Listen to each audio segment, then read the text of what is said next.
بہت اہم رکوع ہے. جو الحاد اور ایتھیزم دنیا میں پھیل رہا ہے نا، اس کی جڑیں اس رکوع نے کاٹ دی ہیں. تو اس کو آپ غور سے سنیے گا. اللہ فرماتے ہیں وَخَلَقَ اللَّهُ السَّمَاوَاتِ وَالْأَرْضَ بِالْحَقِّ، اللہ نے آسمانوں اور زمینوں کو کسی حکمت کے ساتھ پیدا کیا ہے.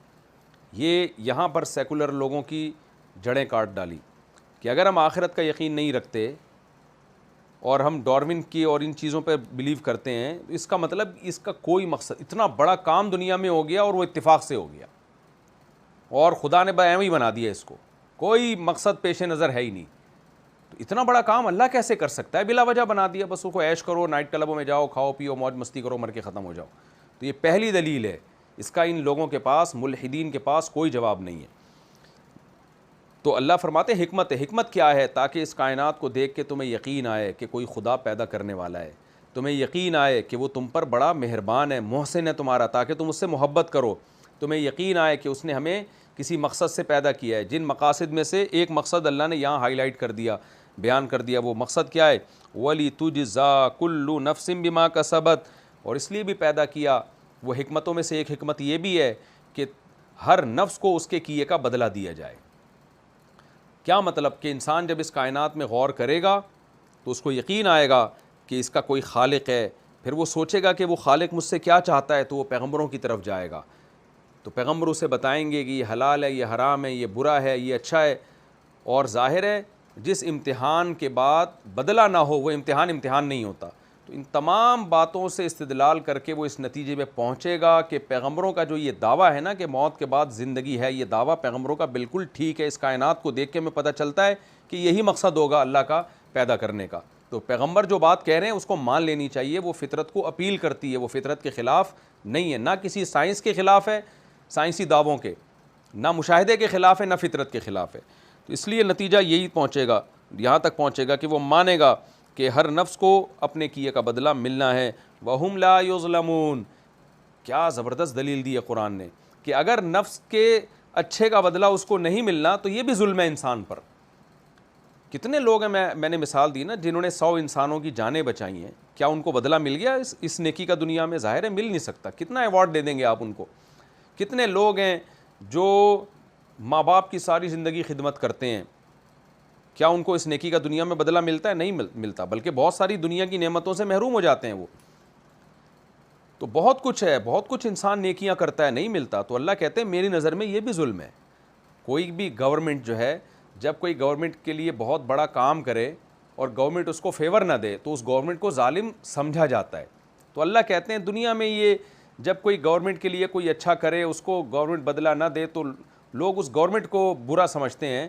تو مجھ پہ تم نے کیسے یقین کر لیا کہ دنیا میں کتنے لوگ بڑی بڑی نیکیاں کر کے آئیں گے اور میں ان کو اچھائی کا بدلہ نہیں دوں گا؟ حالانکہ اللہ کے لیے جائز ہے کہ وہ بدلہ نہ دے، لیکن اللہ کہتے ہیں میں اس کو ظلم سمجھتا ہوں.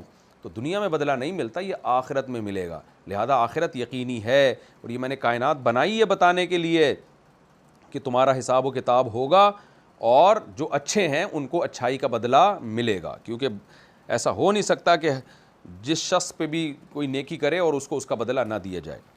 افرأیت من اتخذ الہہ ہواہ، کیونکہ یہ والا پورا رکوع ہی ایتھیس لوگوں کے خلاف ہے جو بار بار کہتے ہیں ہمارا کوئی خدا نہیں ہے، ہمارا کوئی معبود نہیں ہے.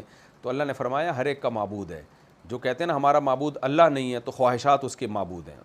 آپ دیکھ لو یہ آج کل جو دنیا قانون سازی کرتی ہے اپنی خواہشات کو سامنے رکھ کے کرتی ہے. انہوں نے زنا کو لیگل کر دیا کیونکہ ان کا خود زنا کرنے کا دل کرتا ہے. شراب کو لیگل کر دیا کیونکہ خود شراب پیتے ہیں. تو اس کا مطلب آپ جس خدا سے آپ کو پوچھنا چاہیے حلال کیا ہے، حرام کیا ہے، لیگل اللیگل کیا ہے، وہ تو آسمانوں پہ جو اللہ ہے وہ ہے. تو اس سے نہیں پوچھتے، پھر اپنی خواہشات سے پوچھتے ہیں. خواہشات کہتی ہیں زنا کو لیگل کر دو، ہومو سیکشولیٹی کو لیگل کر دو اور نسل روک دو دنیا میں، کیونکہ انسان کہتا ہے میرا ایک بھی بچہ نہ ہو تاکہ میں عیاشی کروں، یا ہو تو میری مرضی سے ہو، ایک ہو بس، اس سے زیادہ نہ ہو. دنیا نے یہ قانون سازی کر دی ہے. تو عورت کہہ رہی ہے مجھے نسل نہیں بڑھانی، جو پورا فیملی سسٹم تباہ و برباد کر دیا. یہ انسان کی خواہشات کی بھینٹ چڑھ گیا پورا نظام. تو انسانیت جو تباہی کے دہانے پر کھڑی ہے نا، وہ چند انسانوں کی خواہشات کی بھینٹ چڑھنے کی وجہ سے. سود کا نظام پوری دنیا میں رائج ہو گیا. وجہ کیا ہے؟ چند انسانوں کے مفاد اس سے وابستہ ہیں، لیکن انسانیت کا بیڑا غرق ہو رہا ہے. تو یہ قرآن کے واضح الفاظ ہیں کہ بھلا اس شخص کو آپ نے دیکھا جس نے خواہشات اور اپنی پسند کو جو ہے معبود بنا لیا ہو. تو یہ جو کہتے ہیں نا میں گاڈ لیس ہوں، یہ سب جھوٹ ہے. اگر خدا اصل کو آپ نے خدا نہیں بنایا تو آپ جھوٹوں کو خدا بناؤ گے، خواہشات کو خدا بناؤ گے. اور اللہ فرماتے ہیں یہ سب سے بڑے گمراہ ہوتے ہیں. وَأَضَلَّهُ اللَّهُ عَلَىٰ عِلْمٍ، یہ وہ شخص ہے جس کو علم کے باوجود اللہ نے گمراہ کر دیا، کیونکہ یہ عقل بہت استعمال کرتے ہیں. تو عقل بھی ہے ان کے پاس، ان کو صحیح نالج بھی ہے، پتہ ہے کہ ہم جو بات کر رہے ہیں وہ غلط ہے، اس کے باوجود اللہ نے ان کو گمراہ کیا ہے، کیونکہ یہ زیادہ تر پڑھے لکھے لوگ اس برائی میں مبتلا ہیں. تو کیوں گمراہ کیا؟ ضدی، تکبر اور ہٹ دھرم. تو اس بیس پہ اللہ نے ان کو، دیکھیں گمراہی کے دو اسباب ہوتے ہیں، ایک علم نہ ہونا، ایک علم ہونے کے باوجود تکبر کی وجہ سے. جیسے شیطان جو گمراہ ہوا ہے نا، وہ کم علمی کی وجہ سے نہیں، کبر کی وجہ سے، حسد کی وجہ سے. تو اللہ فرماتے ہیں ان کو اللہ نے علم کے باوجود گمراہ کر دیا. وَخَتَمَ عَلَىٰ سَمْعِهِ، ان کے کانوں پر مہر لگا دی ہے، دلوں پر مہر لگا دی ہے، آنکھوں پہ پردہ ڈال دیا. یعنی گمراہی کے جتنے اسباب ہوتے ہیں اللہ نے ان کے لیے پیدا کر دیے. جانتے بوجھتے ہوئے بھی جب انہوں نے ہدایت کو فالو نہیں کیا تو اللہ نے بھی ان کو اندھا بہرا بنا دیا. اب ان کو حق سمجھ میں آئے گا ہی نہیں. فَمَن يَهْدِيهِ مِن بَعْدِ اللَّهِ، تو اللہ کے بعد اب ان کو کون ہدایت دے سکتا ہے؟ تو ان کو چاہیے کہ اب اللہ سے ہدایت مانگیں، اب تکبر ختم کریں. تو اللہ کے سوا اب ان کو کوئی ہدایت نہیں دے سکتا، کسی انسان کے بس میں نہیں ہے. افلا تذکرون، تم نصیحت حاصل کیوں نہیں کرتے؟ یعنی اللہ عام انسانوں سے خطاب کر رہے ہیں کہ ایسے لوگوں کی حالت کو دیکھ کے نصیحت حاصل کرو کہ جو خدا کے وجود کے منکر ہیں اور کہتے ہیں کہ یہ کائنات بیکار پیدا ہوئی. وقالوا ما هي الا حیاتنا الدنیا، یہ خدا کے وجود کے بھی منکر ہیں. جب خدا کے منکر ہیں تو آخرت کے بھی منکر ہیں. تو آخرت کے انکار میں دلیل کیا دیتے ہیں؟ ان ہی الا حیاتنا الدنیا، نہیں ہے یہ مگر دنیا کی زندگی ہے اور کچھ بھی نہیں ہے. نموت ونحیا، ہم مرتے بھی ہیں اور زندہ بھی ہوتے ہیں. وما یہلکنا الا الدہر، ٹائم ہے جو ہمیں پیدا بھی کرتا ہے اور موت بھی دیتا ہے. تو یہ یعنی وہی ڈاروین کا 100% وہی نظریہ کہ یہ سب زمانے کے تصرفات اور تغیرات ہیں جو ہمارے ساتھ ہو رہے ہیں. اللہ فرماتے ہیں وما لہم بذلک من علم، کتنی شاندار دلیل دی ہے قرآن نے ان کے رد کرنے پر. وہی دلیل جو آج جو لوگ جو اسکالر ایتھیزم کے خلاف دلائل دیتے ہیں. بھئی تمہارے پاس اس دعوے کی کوئی دلیل نہیں ہے، تم جو کہہ رہے ہو خود بخود ہوا ہے، یہ بھی تو ایک دعویٰ ہے نا، اس کی کیا دلیل ہے تمہارے پاس؟ ہمارے پاس تو دلیل ہے. وہ دلیل کیا ہے کہ پیغمبر جن کی نبوت کے برحق ہونے کے دلائل معجزے قائم ہیں، ایک پوری شریعت دے کر گئے، 1400 سال پہلے ایک کتاب دے کر گئے جو آج تک محفوظ ہے، حلال و حرام کی تعلیم دے کر گئے جو پوری دنیا میں اس کو سب سے زیادہ فالو کیا جاتا ہے. اسلام کے برحق ہونے کے تو بے شمار دلائل ہیں. تم جو دعویٰ کر رہے ہو کہ ہم بندر سے انسان بنے اور آٹومیٹیکلی خود بخود یہ ہو گیا، اللہ فرماتے ہیں ان کے پاس اس کی کوئی دلیل نہیں ہے. آخرت کے انکار کی بھی کوئی دلیل نہیں ہے. دلیل تو جب ہوتی جب یہ کہتے کہ جس خدا نے بنایا ہے اس نے ہمیں بتایا کہ میں دوبارہ پیدا نہیں کروں گا، اس کو دلیل کہتے ہیں. جب آپ کے پاس دلیل نہ ہو تو آپ خاموشی اختیار کرتے ہیں. بھائی ہو سکتا ہے یہ ہو بھی سکتا ہے، نہیں بھی ہو سکتا، ہمارے پاس کوئی دلیل نہیں ہے. تو ہم پھر کہیں گے بھائی تمہارے پاس نہیں ہے، ہمارے پاس ہے. لیکن یہ کیا کرتے ہیں کہ اپنے ایک امکانی دعوے کو تعبیر اس سے ایسے کرتے ہیں جیسے وہ ثابت شدہ حقیقت ہو.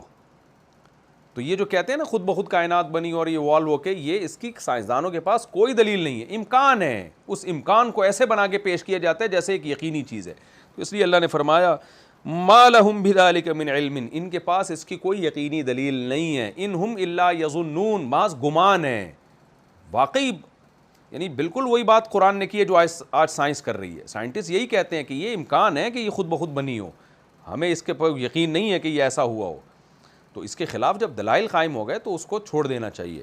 اللہ فرماتے ہیں وَإِذَا تُتْلَىٰ عَلَيْهِمْ آيَاتُنَا بَيِّنَاتٍ، دلیل تو ہمارے پاس ہے، قرآن کہہ رہا ہے. وہ دلیل کیا ہے؟ آیات بینات، پیغمبر کی رسالت اور قرآن کی آیات جب ان پر تلاوت کی جاتی ہیں جس کے برحق ہونے پر دلائل قائم ہیں. دیکھیں آخرت دوبارہ ہوگی کہ نہیں ہوگی، موت کے بعد دوبارہ زندگی ہے یا نہیں ہے، اس کے لیے عقلی دلیل نہیں چل سکتی، کیونکہ عقل سے یہ فیصلہ کر ہی نہیں سکتا. اس کے لیے دلیل چلتی ہے کہ جس نے بنایا ہے وہ اگر دعویٰ کرتا ہے کہ میں دوبارہ پیدا کروں گا اور اس کا دعویٰ ہم تک یقینی ذرائع سے پہنچ جائے، جس کو مخبر صادق کہا جاتا ہے، سچے انسان کی خبر ہم تک پہنچ جائے جس کے سچ پر دلائل قائم ہو، تو ہم اس کی بات کو مان لیتے ہیں. اس کی مثال ایسے ہے، میں یہاں بیٹھا ہوں، مجھے اطلاع ملی کہ فلاں جگہ پہ کوئی بم پھٹا ہے. اب میرے پاس اس کی تصدیق یا تکذیب کا کوئی ذریعہ نہیں ہے سوائے اس کے کہ مجھے کوئی آ کے خبر دے. تو کسی نے آ کے خبر دی کہ ایسا ہوا ہے، تو میں اب کیا، میرے لیے دلیل کیا ہوگی؟ میں یہ دیکھوں کہ یہ خبر دینے والا سچا ہے یا جھوٹا، میں اس کی تفتیش کروں گا. اگر یہ ثابت ہو جائے کہ یہ سچ بولتا ہے تو میرے لیے یہ کافی ہے، کیونکہ میں وہاں تک پہنچ نہیں سکتا کہ جہاں یہ واقعہ ہوا ہے. فرض کریں اس وقت میڈیا بھی ایجاد نہیں ہوا، ویڈیو کیمرے بھی ایجاد نہیں ہوئے، تو میرے پاس اس کے علاوہ کوئی دلیل نہیں ہے. تو قرآن کہتا ہے کہ ان کے پاس آخرت کے انکار کی تو کوئی دلیل نہیں ہے، لیکن اہل اسلام کے پاس آخرت کے وجود کی، کہ موت کے بعد دوبارہ زندگی ہے، وہ دلیل ہے. وہ کیا ہے؟ ہماری آیات بینات، قرآن، پیغمبر کی رسالت، پیغمبر بتا رہے ہیں. تو جب یہ دلائل ان کے سامنے دیے جاتے ہیں تو ان کا جواب کیا ہوتا ہے؟ جواب میں ما کان حجتہم، ان کی دلیل یہی ہوتی ہے ایتو بآبائنا ان کنتم صادقین. ٹھیک ہے، اگر واقعی اللہ پیدا کرے گا تو جو مر چکے ہیں ان کو زندہ کر کے لے آؤ. اب دیکھیں کیسی بیہودہ، اپنے دعوے پر تو کوئی دلیل نہیں ہے، دوسرے کے دعوے کی دلیل پر رد کرنے کا انداز کتنا بھونڈا ہے. حالانکہ کہیں بھی اس طرح سے کسی کے دعوے پہ رد نہیں کیا جاتا. اللہ کہہ رہا ہے میں مستقبل میں مردوں کو زندہ کروں گا، تو آپ اس پر تو بحث کریں کہ اللہ کہہ رہا ہے کہ نہیں کہہ رہا. محمد صلی اللہ علیہ وسلم اللہ کا پیغام ہم تک پہنچا رہے ہیں، تو اس پیغام میں سچے ہیں یا جھوٹے ہیں، معاذ اللہ. یہ تحقیق تو آپ کریں، اور اس کا پورا پورا رائٹ دیا ہے اللہ نے آپ کو کہ آپ تحقیق کریں نبی کی نبوت کے بارے میں، آپ کی سیرت کو پڑھیں، آپ کہ آپ واقعی اللہ کے سچے پیغمبر تھے، پچھلی کتابوں میں آپ کے بارے میں کیا لکھا ہے، یہ سب تحقیق کریں. یہ کوئی دلیل نہیں ہے کہ آپ یہ کہیں کہ ٹھیک ہے جو ابھی مر چکے ہیں ان کو زندہ کرو. بھائی اللہ نے یہ دعویٰ کیا ہی نہیں ہے کہ جو ابھی مر چکے ہیں میں آج ان کو زندہ کروں گا. اللہ کہہ رہا ہے میں قیامت میں زندہ کروں گا. ابھی کیوں زندہ کرے گا اللہ تعالیٰ ان کو؟ تو یعنی ان کے پاس کوئی دلیل ہے نہیں، اور سامنے والے کی دلیل کا ان کے پاس جواب نہیں ہے. تو اللہ نے اگر ابھی ہی زندہ کرنا ہوتا تو پھر تو مشاہدہ کا علم ہو جاتا نا، پھر غیب کا علم تھوڑی ہوتا. جو مرا اللہ اس کو زندہ کر کر کے دکھا رہے ہوتے، پھر اتنے دلائل دینے کی ضرورت کیا تھی؟ یہ تو ایسا ہی ہو گیا کہ اللہ جنت دکھا دے، جہنم دکھا دے تو ہم یقین کر لیں گے. دکھا دے ہمارے سامنے، تو بھائی دکھا جب دے گا تو پھر ایمان کا موقع ختم ہو جائے گا. ابھی آزمائش ہے، سوچنے کا تمہیں موقع دیا ہے. تو کسی چیز کا نہ ہونا اس کی دلیل نہیں ہے کہ وہ پاسبل ہی نہیں ہے. ایک شخص کہہ رہا ہے کہ میں فیوچر میں یہ کام کر سکتا ہوں، تو آپ کہیں گے ماضی میں تم نے کیا ہے؟ تو ہو سکتا ہے ماضی میں نہ کیا ہو، وہ دعویٰ فیوچر کا کر رہا ہے. ہو سکتا ہے اس نے ماضی میں نہ کیا ہو. تو ماضی میں کسی نے کام نہ کیا ہو تو اس کا بھی امکان ہے کہ فیوچر میں ہو سکتا ہے نہ کر سکتا ہو، اس کا بھی امکان ہے کہ فیوچر میں ہو سکتا ہے وہ کر سکتا ہو. تو اللہ تو کہتے ہیں کہ تم بھی تو مردہ تھے نا، ہم نے پانی میں جان ڈال کے تمہیں انسان بنا دیا، تو اسی سے دلیل پکڑو کہ دوبارہ بھی پیدا کر سکتا ہوں میں. تو اس لیے اللہ نے فرمایا کہ ان کی کوئی دلیل نہیں سوائے اس بات کے کہ ٹھیک ہے ہمارے باپ دادا کو لے آؤ اگر تم سچے ہو. قل اللہ یحییکم، اے نبی آپ ان سے کہہ دیجئے کہ اللہ تمہارے باپ دادا کو زندہ نہیں کر رہا، لیکن یہ اس کی علامت نہیں ہے کہ وہ کر نہیں سکتا. پیدا بھی اسی نے کیا تھا، موت بھی اسی نے دی ہے. جو پہلی دفعہ تمہارے باپ دادا پیدا ہوئے تھے وہ بھی اللہ نے پیدا کیے تھے. قل اللہ یحییکم ثم یمیتکم، اے نبی ان سے کہہ دیجئے اللہ ہی تمہیں زندگی بھی دیتا ہے، اللہ ہی تمہیں موت بھی دیتا ہے. ثم یجمعکم الی یوم القیامہ، پھر وہ قیامت کے دن تم سب کو جمع کرے گا، جس کے شک واقع ہونے میں کوئی شک نہیں ہے. ولکن اکثر الناس لا یعلمون، لیکن اکثر لوگ اس بات کو نہیں جانتے کیونکہ اس میں غور و فکر ہی نہیں کرتے ہیں. تو یہ رکوع بھی الحمدللہ ہمارا کمپلیٹ ہو گیا. اب ہم انشاءاللہ اگلے ایپیسوڈ میں سورہ جاسیہ کا آخری رکوع یعنی رکوع نمبر 4 اور 25 میں